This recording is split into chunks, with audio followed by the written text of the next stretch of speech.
Guardiola City'dan ketadi. Qo'ysangchi, ha? Mi?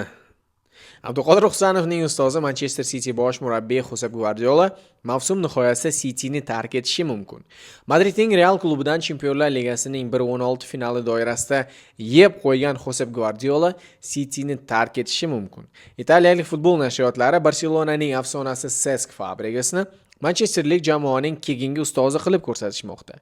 Eslatib o'taman, Samorang jamoaning ustozi Guardiola o'tgan yilning noyabr oyida klub bilan 2027-yilning yoziga qadar shartnoma imzolagan. 2016-yili jamoani o'z qo'l ostiga olgan kataloniyalik murabbiy shogirdlari 4 marta Angliya Premyer Ligasi va 1 marta Shalpanquloq trofeyini qo'lga kiritishgan.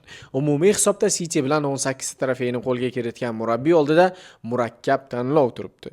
Bu yog'iga faqatgina Premyer Liga va Angliya Kubogida to'p suradigan jamoani krizisdan olib chiqib, yana yangi cho'qqilarni zabt etishmi yoki vaqtincha dam olib, futboldagi trend Saudiya futbolida o'zini sinab ko'rishmi? Fabregasga keladigan bo'lsak, Cesc xulosasida Como Italiyaning A seriyasida 2003-yildan beri ko'rinish bermay, o'tgan mavsumda Italiyaning B seriyasida 2-o'rinni egallab, elita klublar safidan joy olgandi. Como klubining egalari ichida Arsenal afsonasi Thierry Henry va jamoa bosh murabbiyi Cesc Fabregaslar ham bor. Umuman, Fabregasni Yevropaning ko'plab top klublariga yo'naltirishyapti.